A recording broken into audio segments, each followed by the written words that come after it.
Olá, boa tarde, bom dia, boa noite. Meu nome é Vinícius Miguel, curso Letras, licenciatura em Português e Literatura. Estou no 10º período. Eu fiz o NEP, participei da equipe do segundo dia sobre o letramento de pessoas surdas. E esse aqui é o meu vídeo. Bom, a princípio, o formato do NEP foi um pouco desafiador para mim. A parte da autonomia me pega bastante como pessoa no meu individual, e a relação de estar à frente de algo, alguma organização, foi desafiador, como mencionei.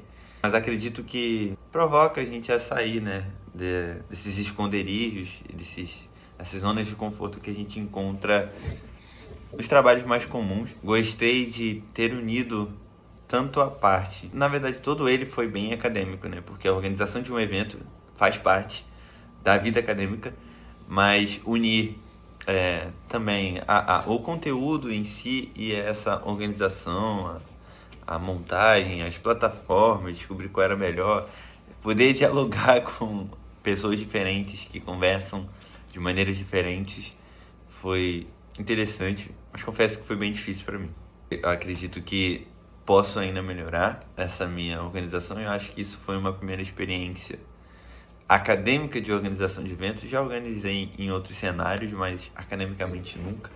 Acho que esse é o meu parecer sobre a estrutura do NEP e dessa organização que foi escolhida pela professora.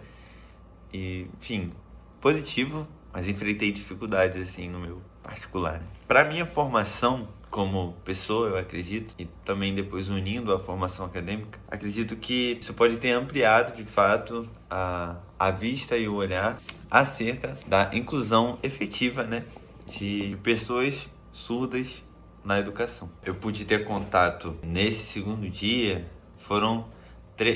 todos os 3 dias foram situações, apresentadores diferentes, né? Uma professora oralizada, estava ali com alunos de graduação desenvolvendo um material didático para ensino de língua portuguesa para pessoas surdas.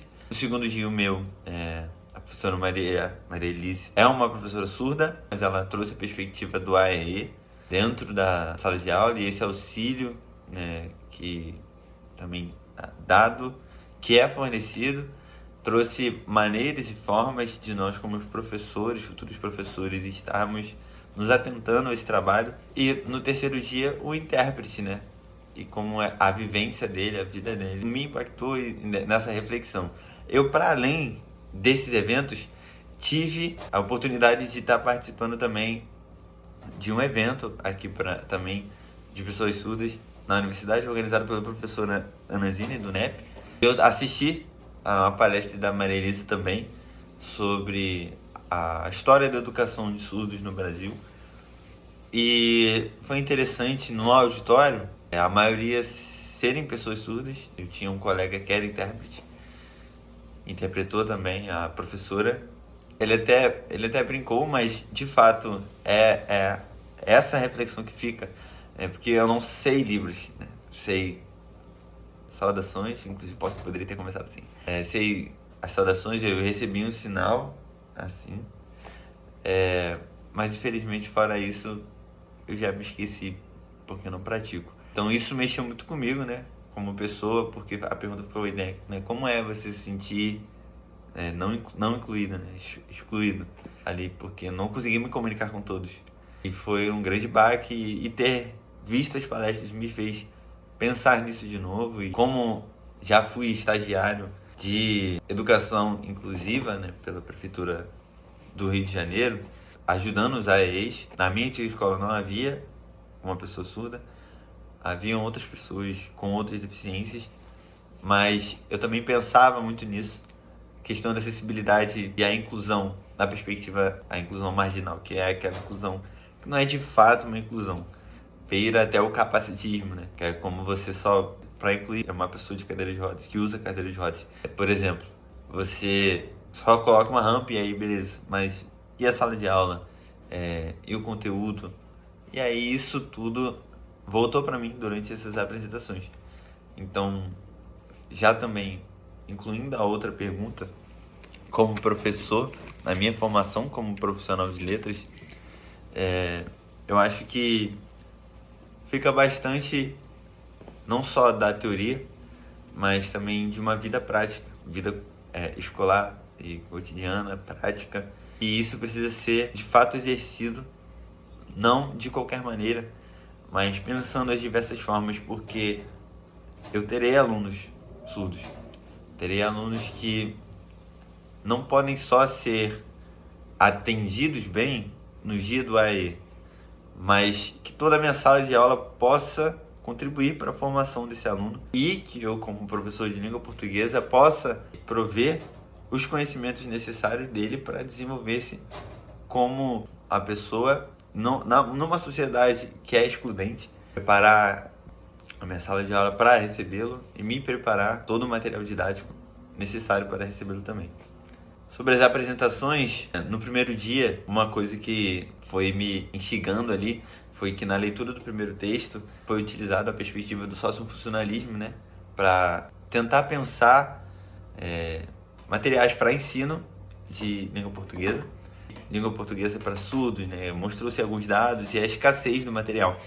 E essa perspectiva me chama a atenção, e aí também como isso conversa para a minha formação como profissional, unindo ao ponto de interesse dentro da apresentação, porque o funcionalismo, a sociolinguística, é a vertente que eu gostaria de utilizar e quero, e provavelmente vou, para fazer os estudos da minha monografia, assim, como aluno, né, concluinte, e como isso me brilhou os olhos de fato, porque é possível fazer, isso é aplicável num contexto de ensino de língua portuguesa para surdos. Porque, como eu perguntei à professora do primeiro dia, a professora Ângela, ela me respondeu que existe variação em Libras, e eu não tinha justamente essa dúvida. E a partir daí, ficou também a indagação que eu também propus, mas pela correria do tempo não deu, eu trabalhar nesse ensino, ainda que como L2, eu trabalhar a leitura crítica, escrita crítica, para as outras temáticas e intersecções que perpassam a vida da pessoa surda, da pessoa com deficiência, né? Intersecções de gênero, de cor e de classe. E trabalhando variação, isso é importante, isso facilita e propõe partir, por exemplo, na língua portuguesa como um todo, no ensino dela regular, a gente parte da oralidade, que tem as marcas de variação, e assim a gente vai construindo toda a linha de pensamento, o ensino de gramática, que é necessitado, né, tornar um aluno um poliglota em sua própria língua, para que ele conheça as variações e também a norma que é exigida nos ambientes de maior formalidade, sem deixar com que isso sobreponha-se à cultura, às tradições orais, inclusive de povos africanos, né?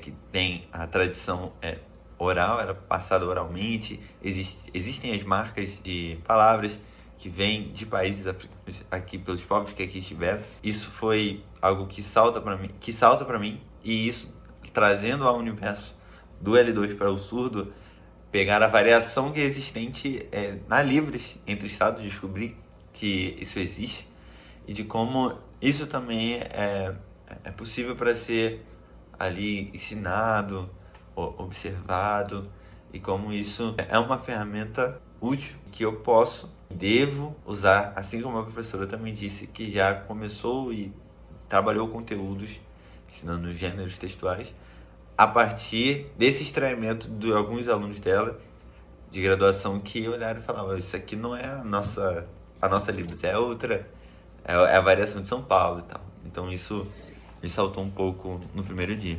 No segundo dia, o meu, de fato, assim, eu vou falar desses dois para não me estender. O que me chamou a atenção, obviamente, foi o fato da professora trazermos uma professora surda em seu lugar, né, de maior experiência, e tanto da vida como acadêmica, para estar falando dessa perspectiva do AE, dos instrumentos que ela utilizava e como ela propunha as atividades para os alunos surdos em sala. Ela menciona o sujeito surdo como um sujeito visual. Então, portanto, sendo um sujeito visual, tornar os materiais atrativos visualmente para o aluno é de extrema importância. Ela mostrou uma atividade em que ela ensinou as partes do corpo para trabalhar o gênero dos substantivos. Ela trouxe lá a parte do corpo pintada de azul e de rosa, binário assim, né? Para explicitar quais partes do corpo humano eram masculinas, quais as partes eram femininas.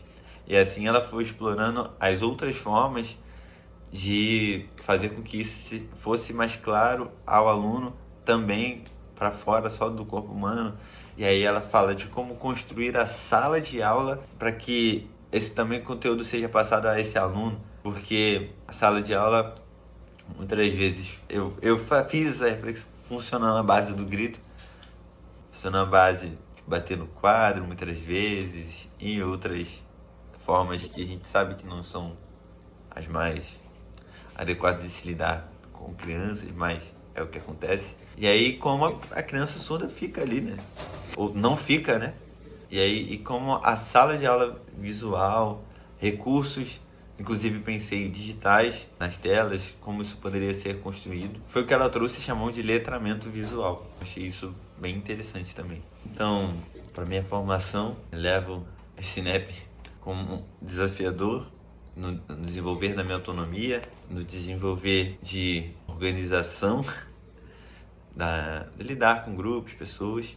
Obviamente, para minha formação pessoal, eu vou olhar com, não de pena, mas e nem de dó, porque não é sobre isso, mas um olhar que me liga o alerta de, cara, eu serei um professor e eu não posso fechar os olhos a esse tipo de situação que vem acontecendo na nossa educação de uma inclusão marginal. E, óbvio, eu preciso aprender Libras, eu preciso falar com todas as pessoas que eu preciso falar, como professor de língua portuguesa, como alguém que preza pela comunicação. Como eu não vou me comunicar com todas as pessoas que eu posso me comunicar? E de formação, todos os textos, a perspectiva de estudo linguística, que pôde ser um pouco aprofundada nesse primeiro texto, que me pegou bastante, até por conta dos meus objetos de estudo para fora da perspectiva da educação especial, inclusão, me motivou bastante. O olhar para com a minha sala de aula, o cuidado de eu ter com a minha sala de aula e esse aluno, como tornar a sala atrativa, fazer esse letramento visual e o desenvolvimento e eu poder abordar variações também em livros e ensinar a partir disso, fazendo um ensino crítico de língua portuguesa como L2. Então acho que o saldo fica assim. Espero que tenha adiantado. E é isso.